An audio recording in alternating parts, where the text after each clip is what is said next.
providing common-sense economic perspective on salient current events with a focus on identifying opportunity, value, and growth. The fair share argument is a false flag argument made by people who do not align with our American values and way of life. I never will accept that a person can demand a share of another person's income with no acceptance of any share of the effort it took to generate that income. It is theft. Free market capitalism is the fairest system in the world, and has elevated more people out of poverty without the mass genocides that the competing economic systems touted by the radicals. We make the case. Also, we will recap the preseason round 1 for us. Let us begin this special episode.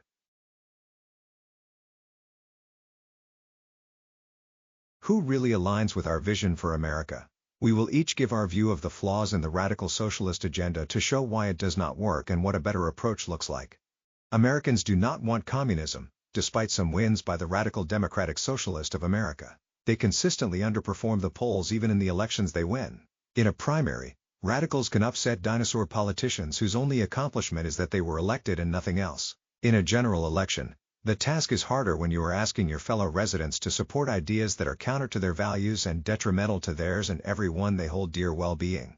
So, in today's reality check, let us discuss concepts from these radicals. I'm going to discuss the concept of fair share and why it is a nonsensical argument that is economically inefficient. The objective of any government, the federal, state, or local governments, should be to be effective and efficient in all their programs. That is the goal, which they never seem to meet. But effectiveness and efficacy are crucial to the concept of good government. What is effectiveness and efficacy? Effectiveness is the idea that you are good at the task at hand. If you say you want to provide everyone a car, then to be effective you first need to have a definition of what number of people count as everyone, and when you can reasonably deliver a car to that population. After you know what the objective and metrics are, you then need to deliver the number of cars projected by the date expected. Barring any reasonably unforeseen events, you either meet those goals and deem effective or miss those targets and viewed as less effective. The amount and time missed will determine the level of ineffectiveness. To be efficient, you need to have determined a budget for what purchasing that set number of cars would cost you and not go over that target. If you come under that amount, then you are efficient and have money to return to the coffers or to fund the next drive. If you go over that amount, then you need to ask for the creditors to pay for the difference. The problem generally for governments is that they rarely ever provide the services to the expected number of people, at the expected quality, and the expected cost. This is not unique to the governments in the United States, but governments across the board. Generally they are ineffective and inefficient. Be one but not both. We have come to expect the government to not live up to the promises of either the candidates running for office or the elected officials that spent their entire career doing the same job. We have generally accepted they will not deliver on promises.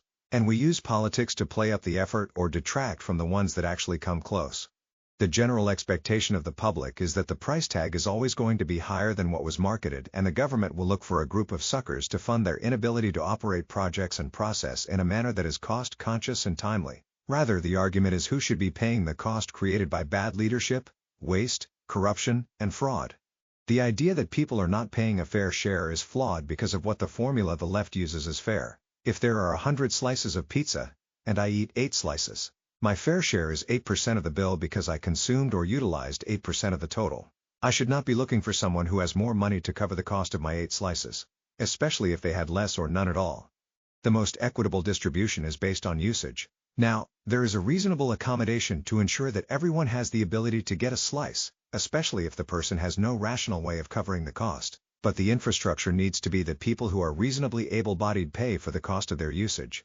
The idea that we should find people who we deem are wealthier than another population to provide for their entire life expenses is fundamentally flawed. While the cost may be a smaller percentage of their income, they are not generating the cost and not receiving the benefit at all. And that matters. How is it fair for people to pay for something they are not using and be responsible for every increase in cost? The wealthy already pay for more than their fair share of the cost of society, and even more when you factor in the amount of money that they donate. We already ask those who have more to contribute more into the government coffer. And we traditionally have at least tried to be somewhat responsible to make that fund cover as much as reasonably possible without constantly asking for more. But the idea that one group of people should create a wish list and ask another group to cover the cost without any complaint, input, or benefit is theft. Plain and simple. People should cover the costs they generate, and cover the cost to insure against costs they may know will exist but not when needed. That is part of being a responsible adult.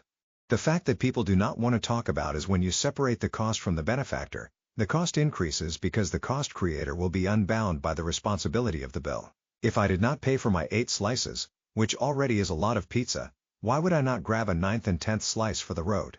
Because it does not cost me anything more than the prior 8.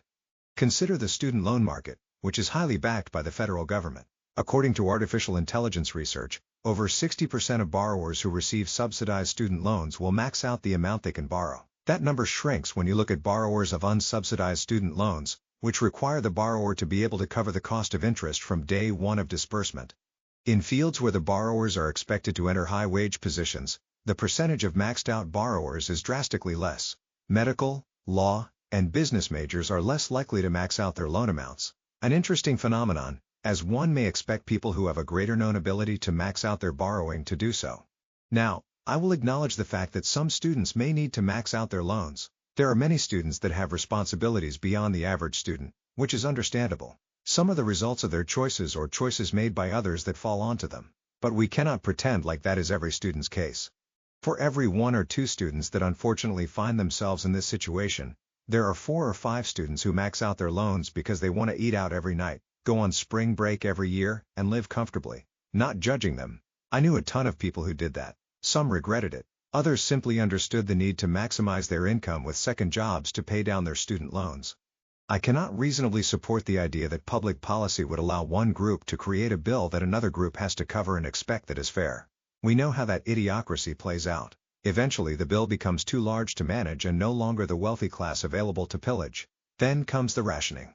You will get a situation where there are more college-qualified students by far than available spots for them. A reality for most of the world, which is why America is a major attraction for international students. Because their socialist economies are not able or willing to actually provide a seat for every student. It took a free market economy that created excess seats to cover for their socialist neighbors. A better approach is to focus on creating increased competition, support market disruptions that create innovation, opportunity, and expanded pools of providers. Markets naturally will consolidate as they mature. But, when new products, services, and manners of delivery created outside of those established providers, markets grow and opportunity expands. Instead of seeking suckers, create and grow the population of people able to cover the cost of their living. Create public policy that will encourage creation of products and services that are affordable, effective, and offered efficiency. Create public policy that protects private enterprise and public-private partnerships that cover the populations overlooked. How about we use free market solutions to create funds that can cover or offset some of the cost that some struggle to pay themselves? Go back to the pizza example. How can we ensure that those 100 slices are spread over more people? Maybe instead of economies of scale, we use economies of help. Maybe if you purchase 2, you pay a price and each additional slice includes cost to encourage the production of the next set of 100 slices. Rather than encouraging gluttony, we right-size portions and help to spur increased production. If someone eats 8 slices of pizza, they should have to pay more besides the indigestion they will deal with later. At least in this closed system. But the surcharge will fuel expanded production. Those who can afford it and desire it will pay for what they actually use. And there may be some excess to cover those who want the normal amount but might have been left out. The focus by the left is to create flawed arguments that fuel sympathy for government ineffectiveness and inefficiencies. So people argue and debate over the minor inconveniences rather than the real problems. Like the flawed Medicare for all, which will not make healthcare more affordable or better quality. There are some people who question why shouldn't wealthier people pay a little more to offset the cost of the poor. First, they already do. In healthcare, the poor already are covered by Medicaid and the elderly are covered by Medicare. Both systems that may do well for people that are geographically restricted, but not programs that you want to push the entire population into. The best approach in any distribution system is to match the cost to the received benefit. Match the person creating the cost and receiving the benefit. The ability to do that will provide the greatest effectiveness and efficiency. People who have to foot the bill for the cost they create tend to manage those costs. When you separate, the benefactor will consume more than reasonable while the payer is forced to pay more than what could you ever rationally consider their fair share. And how successful someone is should not really matter. You are not volunteering to do your fair share of their effort, creativity, and risk acceptance, so why should you demand a share of their income? I agree there are some costs that are forced upon us that are burdensome to us that would be less burdensome to another person. That is why you should purchase insurance, manage your health, and make good decisions that do not lead to higher costs down the line. That should be the goal regardless of wealth or status. How would you like someone to walk into your home and add items to your shopping list for you to cover? Especially when they are not helping with their fair share of the chores, care of anyone in the household, or maintenance of the home. Just because they do not want to work. That is not fair. Americans are very compassionate and generous. Many of these people that progressives want to steal from are donating to charities, funding the buildings that these progressives study in, and creating the opportunities that we all benefit from. But we should not confuse generosity for naivety. We already ask more from those who have more. But the radical practice of claiming everything is too burdensome is not a sustainable approach to governance and life in general. If you want more in life, then you have to do more. Work smarter and harder. But there is a cost in being dumb, lazy, and entitled. And that should be paid by the person that is that. I agree that people should not go hungry in the richest nation in the world or should not receive health care. But I do not think that we force our society into a health program that is ineffective, destructive, and completely idiotic. People should always have choice and never be limited. The only limit should be on the power of government over us. There is Medicaid and Medicare to cover those truly in need and unable to care for themselves. There are now affordable private plans available on the market. So, I think we need to start rejecting these radical claims that everyone is a victim. There are choices out there, and if you are simply not making them, then that is your choice and live with that. Other people should not receive a bill because another is too lazy and entitled to believe that they have a right to the fruit of another's labor. If we want better, then we need to be better personally. Make better personal choices, more productive actions, and build your own success. Ask the right questions that can help you match success rather than try to plunder it. There are far too many people in college knowingly choosing the wrong major and radically expecting success without any ingenuity, innovation, and work. Some career fields do not have great base salaries. That is because there is a great supply of workers in that space versus the available positions. If you are in a major that is popular, then you need to research the market forecast. Add a second major or minor that is more exclusive. For instance, if you want to become a teacher, that is great, but in some communities, teaching is not a high-paying position. So, you may have to be creative with your approach if the salary does not meet your needs. Maybe you have to subsidize your salary with tutoring, leveraging your expertise in a market of parents wanting to help their child do better. If you are a non-certified accountant doing bookkeeping, maybe do small business bookkeeping on the side as a freelancer. Establish a brand that may help fund that CPA or simply a service that expands to help small businesses that simply cannot afford to hire accountants or pay retainers to an accounting firm. The American dream is never about entitlement and jealousy. It always has been about aspiring to be better tomorrow than you are today. Finding a way forward and making it work. Being innovative, creative, and problem-solving. Yes, the most important skill in life is problem-solving next to communication. The fair share argument is a distraction from the real problem. The government is both unwilling and unable to operate effectively and efficiently. So, the fair share debate is simply trying to determine who the government will bill to cover their bad governance. We can accept the reality that the government cannot operate as a business. At least in the same exact manner, businesses can pick and choose their customers. Select which markets, market sectors, and industries they are best suited to serve. The government has issues and problems hoisted on them, and they need to address them. That is a reality that we need to acknowledge, but not an excuse that we should accept. The government still has the responsibility to protect resources and limit the cost to the overall society. All these people complaining about the Department of Government efficiency and defending waste, fraud, corruption, and abuse are crazy. The more dollars that you preserve, the more funds you protect, and the more cost you avoid, all result in the more dollars that you can spend on the causes or needs that you aim to meet. In healthcare, the view of good health systems is that every dollar saved in operations is an additional dollar able to be invested in life-saving equipment, attracting staff, and expanding service capacity. Same in the private sector. The more savings that are generated is another dollar able to be invested in retaining critical staff, expanding operations, and providing customer perks. All essential functions that help the consumer experience. Anyone with half a functioning brain would understand that the health of the overall economy is essential for a well-funded government that is not dependent on constant tax increases. Rather than trying to steal the fruit of other people's labor, let us try to grow the economy, expand business, and create economic activity that will elevate people, communities, and government coffers. The problem with these progressive socialists, also known as communists, is that they are not seeing the obvious flaws, which shows that what they are pushing for is not beneficial, and they have ulterior motives. They never really defend their positions, they simply try to bully the public with identity politics or other ad hominems.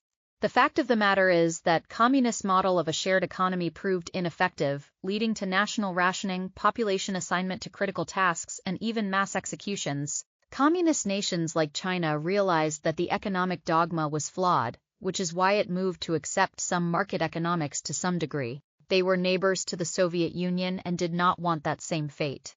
But they still assign where you can live and work, like Russia. So, they have not completely embraced economic freedom. Rather, they just allowed the West to invest in their economy and utilize their billions of unskilled labor to help fill the void that is created by communism, and gain technology and knowledge without developing. Simply allow companies to operate and then seize the intellectual property, also known as theft. Let us stop arguing about fair share and start talking about quality governance. Why are our government allowing funds to be dispersed to organizations that are not actually legitimate and calling it healthcare? Why do governments overpay and not hold those underbrand workers and vendors accountable? Why does the government allow these nonprofits to bilk taxpayer funds? The beauty of how the federal and many state governments have operated is that they have managed to have the public believe the government is good and effective without it actually being either one. We need to remove the rose-colored glasses. If the government is unable to provide services that it is tasked to do, then it should push those to the private sector. A competitive market is much more suitable than a monopoly, which is something that these commies typically agree with. But they do not understand that the government is a monopoly. The government should help set the expected standards and push for full coverage, highlighting areas of opportunity for entrepreneurs to fill gaps. People are paying their fair share. The government is simply expanding the bill due to incompetence and greed for power and influence. We need to shift the discussion towards what is the fair share of influence the government should have.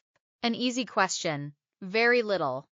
There is no better economic system on the face of the earth than capitalism, but that does not mean that there are not improvements that can be done to ensure that it best embodies our core values, meets our broadest needs, and continues to generate opportunity that elevates people of all backgrounds, especially our citizens.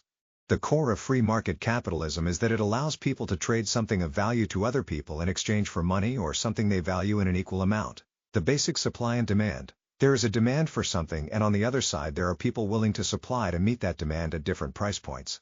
When supply exceeds demand, then the market price naturally lowers to help match more buyers with suppliers. At lower prices, people or organizations may enter the market as the price for that supply is more attractive. For instance, I recently purchased an air purifier from Walmart. A week before I saw the same exact unit that I bought and put it back on the shelf. At the original price, I just did not see it as a need to buy it now and was more than willing to wait. A week later I was buying some household supplies and walked around to let the checkout lines get shorter only to see a rollback sign for that air purifier.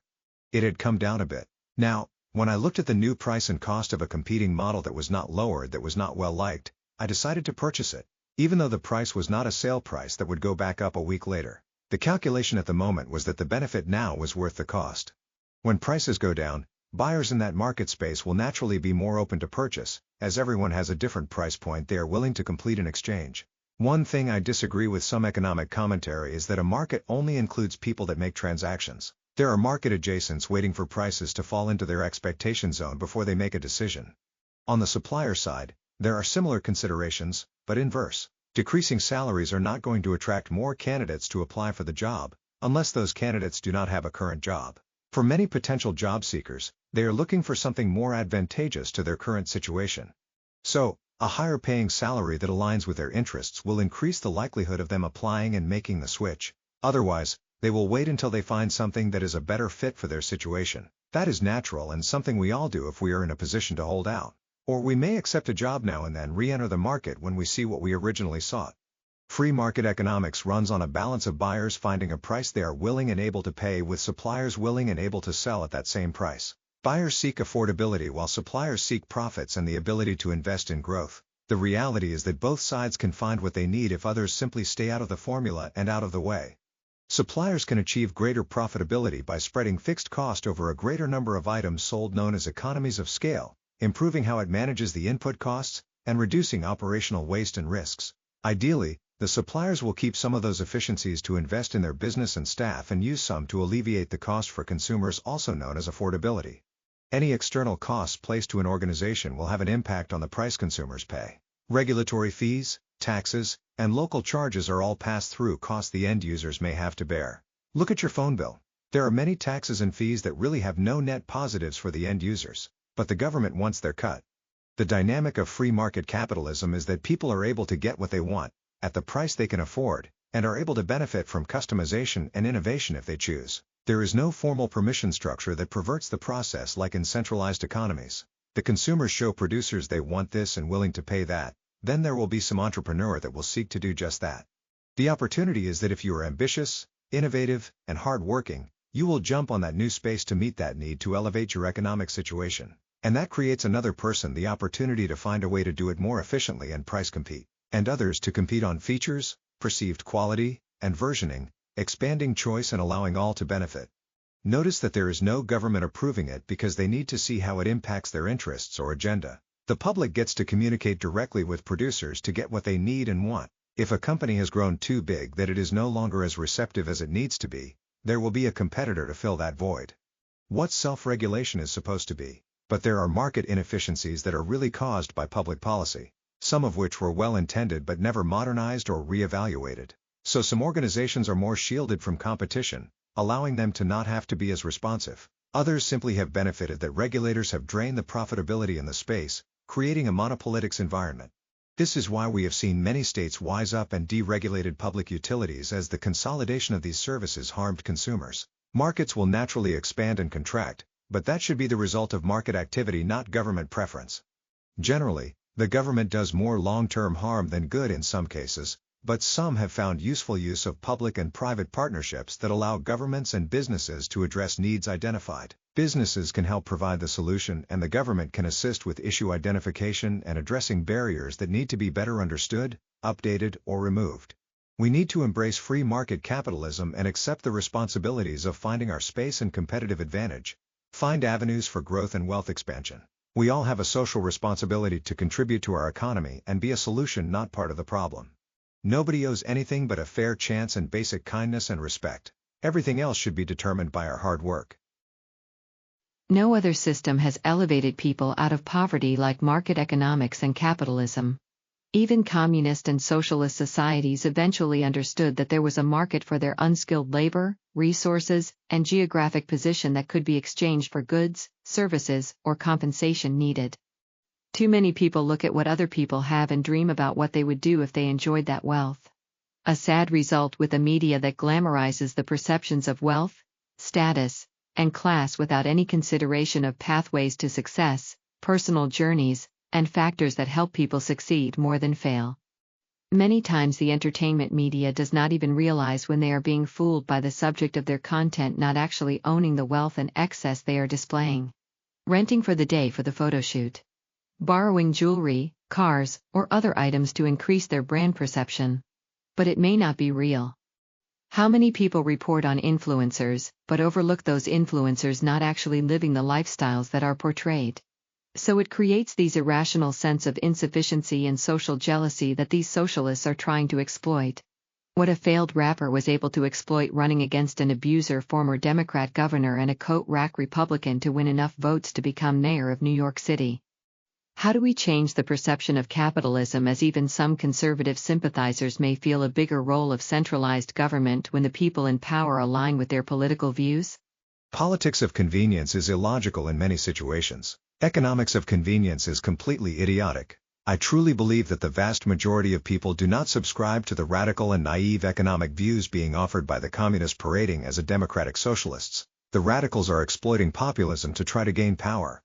First, the political aspect no one is really talking about is that in many of these primary victories, the communists are underperforming the polls. It was obvious in Wisconsin, but even in Michigan, The polls show broader support than what actually shows up when the votes are tallied. Either the establishment Dems are doing better at turnout or the polling is too inclusive of people who may be sympathetic to their messaging. Polling is always somewhat liberal biased, but they may be more reflective of urban voters than voters that are actually working and hold a broader view and experience of the world. College students are easier to poll because they are willing to talk and have nothing else to really do. But I think Republicans and Democrats who work for a living, save for retirement, college tuition, and other economic events, may not formally agree on every aspect of economic principles, but they do not want to nationalize what they work so hard for. Even those who want social programs expanded to cover the destitute do not want to be on these same programs. Anyone who works for a living wants to have agency over their lives. The people that are sympathetic to the idiocracy these individuals are preaching are people who lack life experience or are not achieving what they desire to. They have borrowed a great deal of money to enjoy a collegiate lifestyle of their choosing and are staring at the consequences of their choices. The realization that entry-level jobs are nowhere near 7 figures and may not be 6 figures. So they want other people to cover their life expenses, rather than actually find gainful employment, supplemental employment if needed, and budget and save. The last two are foreign concepts to them. While there are many people who fall into this grouping, there are other college students who are reducing their bills, majoring in fields that give them the best chance in life, and budgeting and career planning. Perspective can be lost when the fringe is the convenient focus of the media. But I do think that we need to do a better job of helping young people understand markets regardless of their fields because everything is a market. They need to learn how to professionally negotiate, career plan, and navigate organizations, and to identify opportunities and capitalize on them.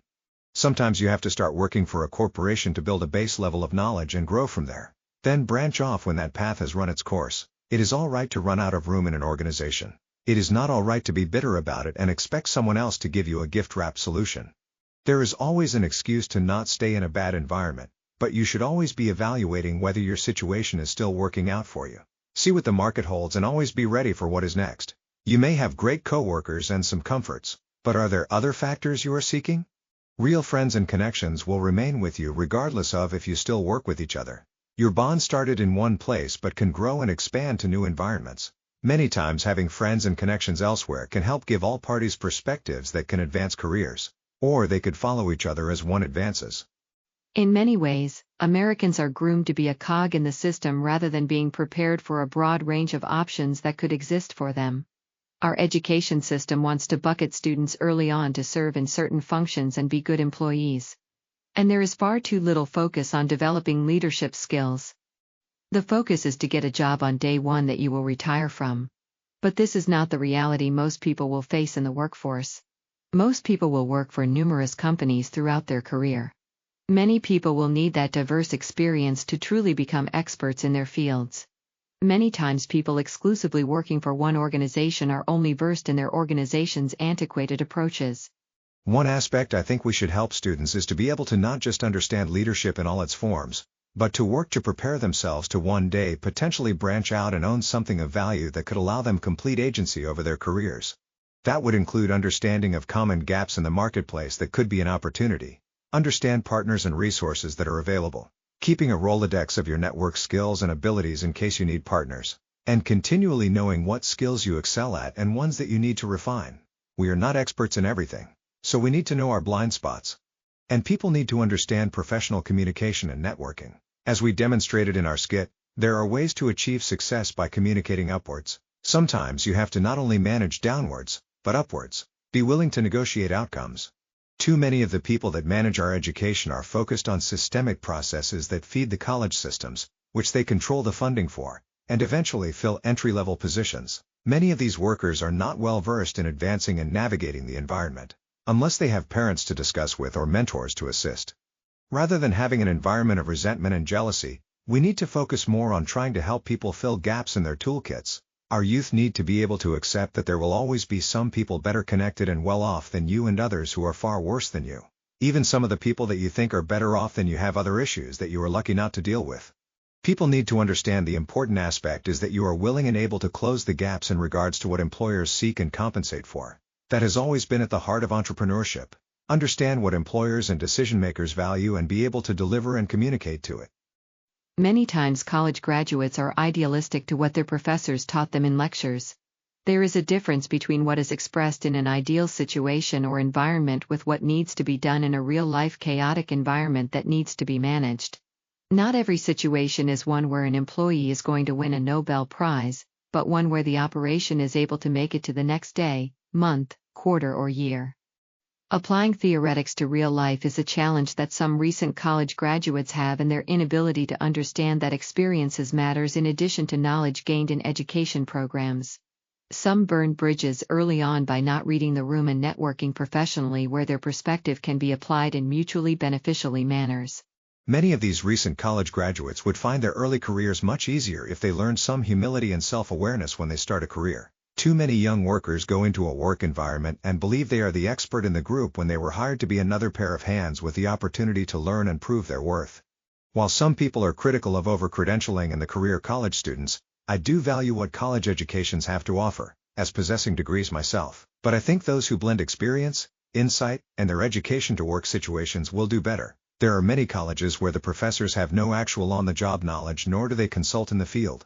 They may have the theoretical aspect down and can select applicable Harvard case studies, but what you find when you start any job is that many companies do not operate in theoretical environments, enjoy ideal situations, and face prototypical problems. They need someone willing to learn what the issues and problems they are facing, what solutions are cost-effective and applicable for them, and be accountable for the outcome.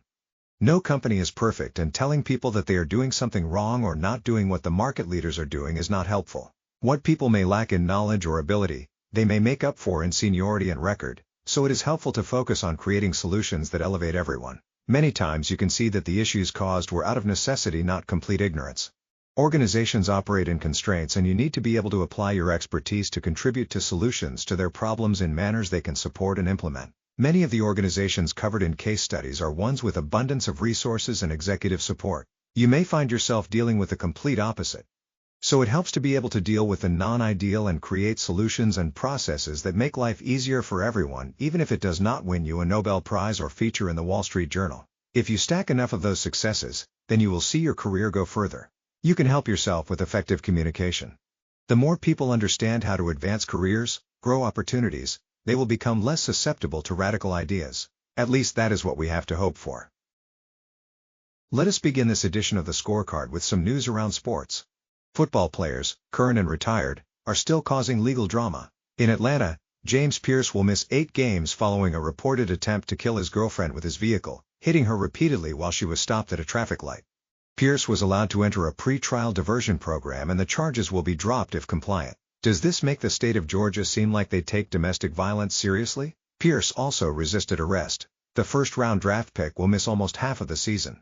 Terry Arnold is being given another chance despite facing charges for an alleged kidnapping and theft event that led the Detroit Lions to release the talented cornerback. But the Super Bowl champion Seattle Seahawks are willing to take that risk. The Seahawks say the feedback has been overall positive, but they only offered a 1-year deal, as the real feedback may not be so positive if a jury has to decide Arnold's true fate. Interestingly, the Lions were pressured to release him. You would think they could have navigated it better. Former Dallas Cowboys quarterback Tony Romo is the only football player facing real consequences, as CBS still has him on indefinite suspension for driving while intoxicated in Wisconsin. The network seems to be trying to use the event to save money on his bloated contract. No word on when the suspension will end for what will amount to a ticket of a couple $100s. Driving while intoxicated is a serious offense, especially when you are passing where you are not supposed to. And people who dislike Romo will come out with a would-have could-haves. But the reality is that nothing really happened, and the video was not really bad at all. People refuse breathalyzer tests all the time. I am certainly not a fan of Romo's football career, as he was a Dallas Cowboy, but he is pretty good overall calling games. He has had some bad games, but there are some far better NFL players who are not as good on the mic as he is. They should just fine him and let him continue. The WNBA has entered the ridiculous trans athlete debate, following Sophie Cunningham's rightful stance on protecting women's sports. Many high-profile athletes are coming out on the right side of the argument, but some are still trying to avoid the hysteria from the left if they do not stand with the fringe. The reality is that trans women have a place in sports. They can try to play in the men's game as they are supposed to, but are they afraid of the physicality? Politics is not the biggest factor dividing the sport or league. It is a lack of judgment by its leadership and inability for members to address issues in a rational manner, have rational principles, and use common sense. Good thing it is preseason. I think. These games are not supposed to mean much, but I think we all agree that what we saw was not good enough at all. For key players trying to establish their role on this team, neither Andy Dalton nor Tanner McKee really staked their claim to the backup role behind Jalen Hurts. It is preseason and the game plan is never complex or exciting. Just an opportunity for players to put their abilities on tape to justify inclusion on this roster or make a case for an opportunity elsewhere. I get that and accept that as a fan. But it usually does not look that bad. Neither team had their starters out there, so there was no real excuse. Most of the decisions for the roster will be made on how players practice, operate in joint practice, and work in the building. Not just the games, but there is a need to make sure you do not put something on tape that could get you placed on the bubble, the unemployment line, or have Howie and Nick realizing there are better options out there. Dropped passes and the skills that require no talent are the fundamentals that were lacking in the game and last season at times. Some of the issues may be helped once players understand their role and responsibilities as they settle into a rank on the depth chart, knowing when they will play and have better clarity. From a fan perspective, the goal or maybe the hope is that we would have some reasons to feel hopeful for what could happen during the upcoming season. New offensive system that the media has been excited about, but at the same time, the daily reports have the offense being outclassed by our stout defense. A defense that did not play too well either. The Ravens like to win preseason games. I am sure that approach still remains even though Harbaugh is now with the Giants. And their backup quarterback usually sees action every single year at some point, playing a critical role in many seasons keeping the team afloat in that brutal division. But we still should have looked better. The way the season ended did not do the Eagles any favors. The expectations were high last season and we did not come close at all. We fizzled at home and allowed our rivals to outlast us. So the demand is high for something positive. I still believe we will round into form at some point and will make the playoffs as division winners. The Cowboys should be better than they were last year. But I still do not trust that team. They always find some way to underperform when it matters most. Regardless of the coach. In many ways, they benefited from bonehead errors made by their opponents last year. Might not be the same this year. The Giants are trying to change culture with the hire of another big-name head coach. Not sure it really will end any better as their starting quarterback played the preseason opener was again evaluated for a concussion, following a big sack. They may be more competitive but retread coaches typically do not do well with a few exceptions. The Commanders seem to have talent on paper, but distractions are already showing. Interestingly, the team opted to pursue Stefon Diggs rather than wait for or trade for Brandon Ayuk. Diggs still is a great talent. But we will see how well they can keep their quarterback healthy and their roster on the field. Another team led by a retread, but it worked well for them 2 years ago. Not so much this year. Of the three, the Commanders may be the biggest real threat to us. What is happening with our first-round pick? Our top pick is still out of action with no signs of when he might return. Some in the media are making it seem like he was a direct replacement to A.J. Brown. But I think Wicks or Hollywood Brown will need to fill that void at least for this season, before Lemon grows into whatever he becomes. At this point, he is all potential. We still are not sure what role he will fill as he has not been able to practice with the team. Many view him as the eventual number 2. That may be true eventually. But we will have to wait and see. Besides Devontae Smith, we have not had a real good track record with identifying good wideouts. So will he work out or become the next Rager? We do not know. And it might not help if he redshirts this year, which seems like it is happening a bit. Nothing conclusive, that is how I feel right now. May not be a bad thing at this point, but we hope that things move in a more positive direction, especially with the joint practices with I.J. Brown this week and the Patriots being our next preseason opponent. While I think the trade has been a bit of a fresh air moment, no team wants to be shown up by a disgruntled former player.